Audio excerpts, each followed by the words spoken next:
এই মুহূর্তে সবচেয়ে বড় খবর, ভিলেজ কমিটি নির্বাচন করানোর জন্য নোটিশ জারি করলো সুপ্রিম কোর্ট। সুপ্রিম কোর্ট একটি মামলার প্রেক্ষিতে রাজ্য নির্বাচন কমিশন এবং ভারতের নির্বাচন কমিশনকে নোটিশ দিয়েছে, নোটিশ জারি করলো সুপ্রিম কোর্ট। আজই সেই নোটিশ জারি করেছে দেশের সর্বোচ্চ আদালত।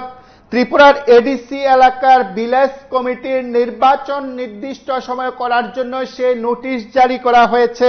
এই মুহূর্তে সবচেয়ে বড় খবর, ভারতের নির্বাচন কমিশন এবং ত্রিপুরা নির্বাচন কমিশনকে নোটিশ জারি করলো শীর্ষ আদালত। এডিসির ভিলেজ কমিটি নির্বাচন নিয়ে দায়ের করা মামলার প্রেক্ষিতে এই নোটিশ জারি করা হয়েছে। এই মুহূর্তে সবচেয়ে বড় খবর, রাজ্যের এডিসি এলাকার ভিলেজ কমিটির নির্বাচন অনুষ্ঠিত করার জন্য ভারতের নির্বাচন কমিশন এবং ত্রিপুরা রাজ্য নির্বাচন কমিশনকে নোটিশ জারি করেছে। এডিসির ভিলেজ কমিটি নির্বাচন নিয়ে দায়ের করা মামলার প্রেক্ষিতে এই নোটিশ জারি করা হয়েছে। মামলাটি সোমবার সুপ্রিম কোর্টের প্রধান বিচারপতি বি.আর. ঘাবাই এবং বিচারপতি এম.বি.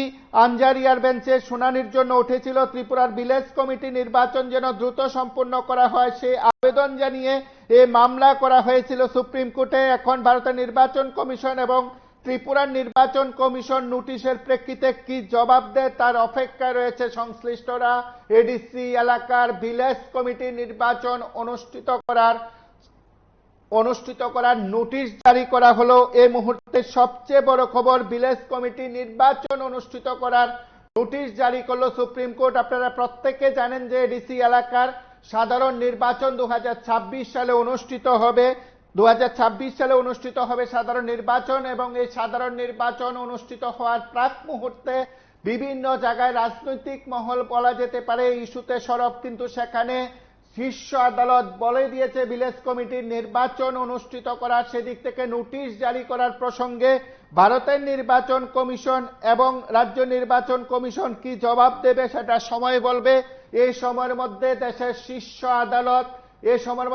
শীর্ষ আদালত রাজ্যের এডিসি এলাকার ভিলেজ কমিটি নির্বাচন অনুষ্ঠিত করার নোটিশ জারি করলো। সেদিক থেকে রাজ্যের নির্বাচন কমিশন এবং ভারতের নির্বাচন কমিশন কি জবাব দেয় সেদিকে তাকিয়ে আছে সংশ্লিষ্টরা। সেদিক থেকে বলা যেতে পারে এই সময়ে মথা কিন্তু এই ইস্যুতে ময়দানে রয়েছে। মথার নেতা ডেভিড ওরা সিং কিন্তু প্রতিক্রিয়া ব্যক্ত করেছেন। তার কি বক্তব্য আমরা একবার শুনবো।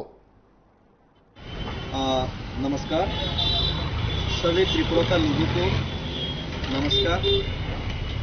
और आज अभी महाराष्ट्र से मैंने बात किया और एक खुशी का वार्ता है जो कि सोशल मीडिया और मीडिया के माध्यम से त्रिपुरा का लोगों को देना चाहूँगा। सभी लोगों को मालूम है पिछले 10 साल से त्रिपुरा का सरकार ने त्रिपुरा में विलेज कमेटी का इलेक्शन का जो होना चाहिए था उसको रोक के रखा गया।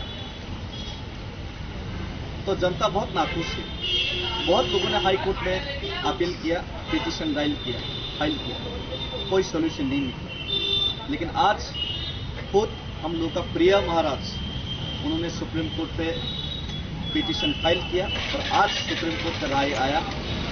सुप्रीम कोर्ट सीधा राज्य सरकार, चीफ सेक्रेटरी ऑफ स्टेट और इलेक्शन कमीशन के ऊपर फटकार लगाया और नोटिस जारी किया कि अगले 4 हफ्ते के अंदर जैसे भी करके आपको रिप्लाई देना पड़ेगा और इलेक्शन करवाना ही पड़ेगा।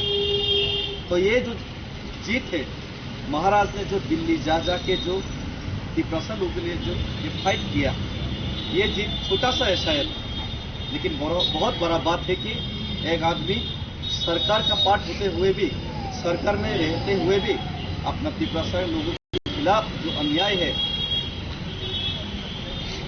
अपना त्रिपुरा के लिए जो आवाज उठाना चाहिए उसका आवाज उठाते रहा।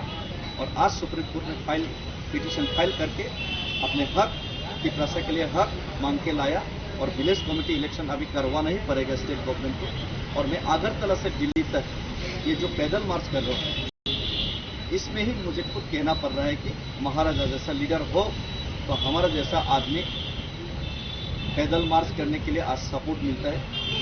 पैदल मार्च करने के लिए हम लोगों को सपोर्ट किया जाता है।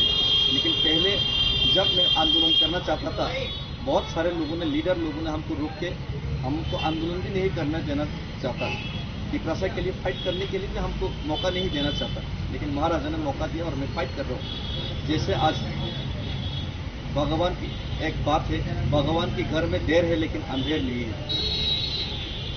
देर हुआ लेकिन सत्यमेव जयते, सत्य का विजय हुआ। आज इलेक्शन करवाना पड़ेगा और ये महाराष्ट्र का जीत नहीं है, पूरा त्रिपुरा और पिपरासा लोगों का जीत है। और ये कमेटी इलेक्शन में भी बहुत सारे पार्टी इसमें हिस्सा लेंगे, लेकिन जीत पिपरासा का होना चाहिए। लेकिन जीत जिंदा पिपरासा का भविष्य रहना चाहिए। और आज ये जीत महाराजा का जीत नहीं, पूरा पिपरासा लोगों का जीत है। और हम लोग जो पैदल रैली कर रहे हैं, ये रैली के माध्यम से ये छोटा सा जीत, छोटा सा तोहफा महाराजा की तरफ से मैं आप राज्यवासी को बताने के लिए मैं आज फेसबुक में आया और मीडिया में आया। और ये छोटा सा जीत हम लोग जीता, तो अगर हम लोग एकता रहा, यूनाइटेड रहा, तो आने वाले दिन में पिपरासा एकॉर्ड, ग्रेटर टिपरालैंड और हम लोगों का जो मुद्दा सबसे बड़ी मुद्दा है इलीगल माइग्रेशन पुशबैक का मुद्दा, वो भी एक दिन जरूर साकार होगा। और मुझे पूरा विश्वास है कि पिपरासा एक रहेगा और पिपरासा का जो अधिकार है ये जरूर हमको मिलेगा। और हमें विश्वास है कि हम भारतीय होने के नाते विश्वास है कि भारत का संविधान जरूर हमारा पक्ष में रहेगा, हमारा बारे में सोचेगा, भारत का संविधान हमारे लिए न्याय करेगा, भारत का जो सुप्रीम कोर्ट है हमारे लिए न्याय करेगा। तो आज जैसा न्याय किया आने वाले भविष्य में भी न्याय होगा।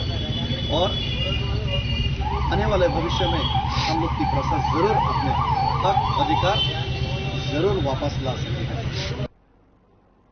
আপনারা শুনলেন সেখানে তিপ্রামথা নেতার বক্তব্য। তার পাশাপাশি এই সময়ের মধ্যে রাজ্যের বিভিন্ন জায়গায়ও বলা যেতে পারে এতে নিয়ে রাজনৈতিক মহলে কর্মসূচি চলছে। তিপ্রামথা ইতিমধ্যে বিভিন্ন জায়গায় কর্মসূচি সংগঠিত করেছিল। ভিলেজ কমিটির নির্বাচন অনুষ্ঠিত করার দাবিতে রাজনৈতিকভাবে কর্মসূচি সংগঠিত করেছিল মথার রাজনৈতিক কর্মকাণ্ডের পর একদিকে যেমন প্রচার জোরালো হয়েছে, তার পাশাপাশি আইনি দিকেও লড়াই চলছিল। সেদিক থেকে মামলার প্রেক্ষিতে আজ শুনানি। ভারতের নির্বাচন কমিশন ত্রিপুরা রাজ্য নির্বাচন কমিশনকে নোটিশ জারি করা হলো ভিলেজ কমিটি নির্বাচন করানোর জন্য। তার পাশাপাশি এই সময়ের মধ্যে এডিসি সাধারণ নির্বাচন নিয়েও কিন্তু চর্চা চলছে। তার সঙ্গে এডিসির সাধারণ আসনে দুটো কিন্তু সেখানে শূন্য পড়ে আছে, সেখানে উপনির্বাচন করারও জোরালো দাবি চলছে। সেদিক থেকে উপনির্বাচন করানো হবে কিনা কিংবা এডিসির সাধারণ নির্বাচনের আগে ভিলেজ কমিটি নির্বাচন হবে কিনা সেটা সময় বলবে। তার পাশাপাশি কিন্তু মতার তরফে ভিলেজ কমিটির সংখ্যা বাড়ানোরও কিন্তু জোরালো দাবি রয়েছে।